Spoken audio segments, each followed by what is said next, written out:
Modernisation, professionnalisation et réforme en cours dans le secteur du transport, des points sur lesquels le directeur général du Haut Conseil des transports terrestres a échangé avec les transporteurs de Bouaké.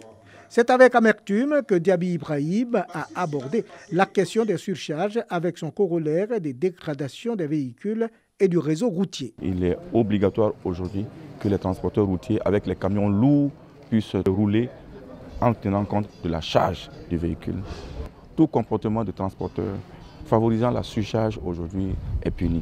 S'agissant des nouvelles réformes, il est fait obligation à celui qui désire exercer désormais la profession de transporteur de se constituer en entreprise afin de sortir le secteur du transport de l'informel. Comme le transport est fait pour avoir donc retour sur investissement dans un environnement concurrentiel assez dur, il est recommandé aujourd'hui à tous les transporteurs de pouvoir s'inscrire pour être des entrepreneurs de transport.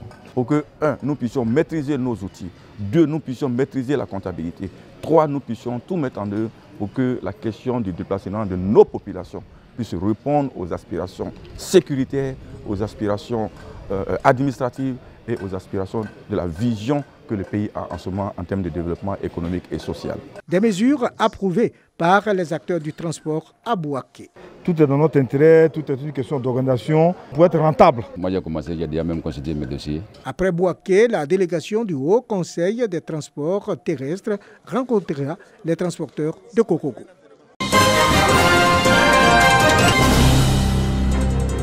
La terre constitue aujourd'hui une richesse au point de constater des conflits fonciers dans les villages et villes. La commune de Bouaké n'est pas en reste. Sur un total de 62 258 parcelles existantes, seules 29 877 sont imposées par les services du cadastre, soit 47% du nombre total avec un taux de recouvrement de 62% selon le maire de la ville.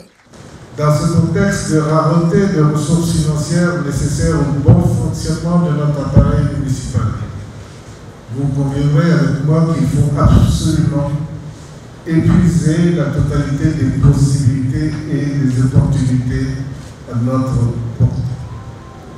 C'est pourquoi nous croyons qu'il y a lieu d'améliorer les relations de recouvrement des impôts fonciers en le faisant grimper de 62 à 80%. L'espoir renaît donc avec l'avènement du projet PUDICAS initié par l'État ivoirien avec l'appui de la Banque mondiale. Le projet va actualiser le cadastre de la commune. Il va également permettre l'amélioration de la gestion du foncier. Responsables du cadastre et du projet PUDICAS ont procédé au lancement de l'opération cadastrage de la ville. Il s'agit donc d'un projet majeur qui va, en en point douter, impacter positivement, certes les recettes de l'État, mais surtout la vie de nos braves populations et de nos concitoyens. Les travaux du cadastrage de la commune de Bouaké vont durer 14 mois.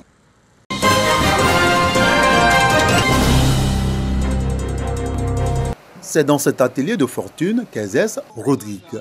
Handicapé physique, il s'est spécialisé dans l'art visuel, notamment la calligraphie, le dessin et la poterie. Ce métier, je suis né avec, je suis autodidacte, je suis ni allé à l'école. Je suis né avec cet handicap, donc, qui a été un frein à ma scolarisation. Depuis l'âge de 7 ans déjà, je pratiquais déjà ce métier.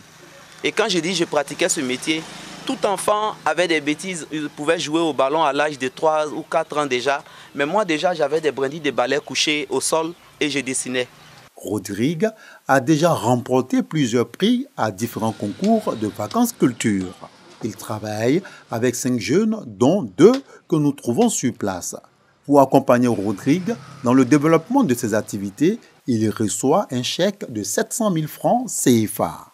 Les 700 000 vont servir à m'acheter du matériel, à véritablement construire un local. Je vais véritablement moderniser mon lieu de travail et pouvoir sortir en Côte d'Ivoire, aller faire des expositions partout en Côte d'Ivoire. Comme lui, Ils sont 150 jeunes de Guibérois, de Galébré et de Dignago qui reçoivent des chèques pour un montant global de 67 millions de francs CFA pour le financement de leurs activités génératrices de revenus. Depuis fort longtemps, je voulais vendre du riz local, je n'ai pas les moyens. Aujourd'hui, j'ai reçu un prêt pour commencer mon commerce. Ça vous prend du riz local ici pour aller vendre à Abidjan. Depuis petit, j'ai fait les affaires, donc ça a changé beaucoup de choses dans ma vie.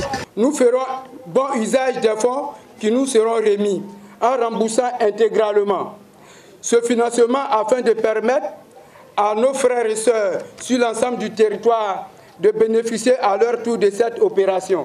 En remettant les chèques, Mamadou Touré, ministre de la promotion de la jeunesse et de l'emploi des jeunes, fait le point des initiatives en faveur des jeunes de la région du Gord.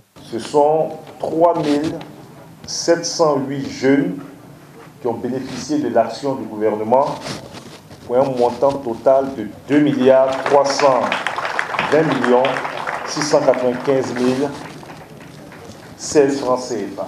Si nous avons pu faire Agir 3, c'est parce que la plupart des jeunes qui ont bénéficié des prêts dans le cadre d'Agir 2 ont commencé à rembourser, et ce qui permet donc au gouvernement de prendre les ressources remboursées pour prêter à d'autres jeunes qui sont en attente de financement. Donc lorsque vous allez avoir cet argent, il faut bien l'utiliser pour faire le travail pour lequel vous êtes financé, mais il faut rembourser pour que d'autres jeunes qui ne sont pas ici puissent aussi bénéficier de ce financement. La secrétaire d'État chargée de l'autonomisation des femmes, par ailleurs, cadre de la région, se réjouit de l'initiative du gouvernement à l'endroit des jeunes de la région du Gord et du Grand Guibérois en particulier. Elle invite les jeunes au bon usage et surtout à se départir de la violence afin de s'assurer un avenir radieux. Vous à qui la chance sourit ce jour, je voudrais vous féliciter pour votre patience, mais plus encore pour le choix que vous avez opéré, celui de devenir acteur de développement de votre localité, de devenir des piliers qui soutiendront vos familles et vos communautés. C'est pour cela, je vous exhorte à faire preuve d'abnégation et de courage. Cette remise de chèques constitue la première étape d'une série d'actions en faveur des jeunes de ces 3 sous-préfectures.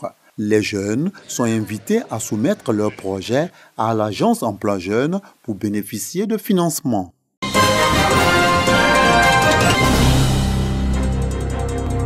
Séance de dépistage gratuit du diabète au Centre culturel de Grand Bérébi. À l'initiative du Lions Club Zone 312, les populations ont pu connaître leur taux de glycémie. Elles ont également bénéficié de conseils afin de contrôler leur alimentation et pratiquer régulièrement le sport.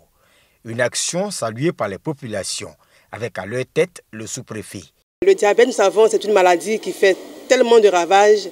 Et quand nous savons qu'il y a de bonnes volontés qui, jour et nuit, réfléchissent comment ce qu'ils pourraient apporter d'une manière ou d'une autre, ce n'est qu'une petite aide à leur prochain. Et cela au grand bonheur de la population de Grand Bérébi et pourquoi pas de la Côte d'Ivoire. Selon le gouverneur du district 403 A2, qui couvre 4 pays de la sous-région, le Lions Club a fait de la prévention un moyen de lutte contre les maladies métaboliques. Il s'agit donc de faire du dépistage préventif pour éviter que ça soit détecté trop tardivement et que ça soit plus difficile à traiter. À l'issue de cette journée de dépistage gratuit du diabète, les membres du Lions Club ont bénéficié d'une formation et les nouveaux adhérents ont reçu les insignes.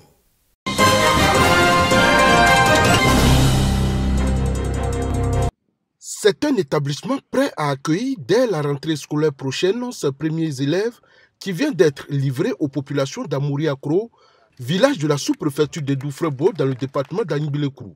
La construction de cet établissement, qui s'inscrit dans le projet à impact rapide des régions, est l'œuvre du conseil régional de l'Indéné-Guablé. Chers parents de Amouri-Akro, nous sommes là pour vous remettre les clés de votre collège. Il y a à peine 3 mois, nous étions passés ici pour poser la première pierre. Il y a des gens qui disaient « Oh, ce sont les hommes politiques. Ils sont venus vous mentir. Ce collège ne se fera pas. » Voilà le collège flambant neuf que le président de la République, vient d'offrir encore à Amoriakro. Construit sur une superficie de 4 hectares, le collège de proximité d'Amoriakro a coûté environ 169 millions de francs CFA. Il comprend un bâtiment administratif, 2 bâtiments pour les salles de classe, un bâtiment des salles spécialisées, une cantine, un bloc de latrines et une aire de jeu. En ces circonstances pareilles où les mots sortent difficilement, tant l'émotion est grande, je voulais modestement, au nom de la chefferie, adresser mes sincères remerciements à tous ceux qui ont contribué à la réalisation de ce vieux rêve, qu'est la construction d'un établissement secondaire dans notre village. Les populations ont imploré Dieu pour que les futurs pensionnaires aient l'esprit ouvert afin que de cet établissement sortent des futurs hauts cadres du pays.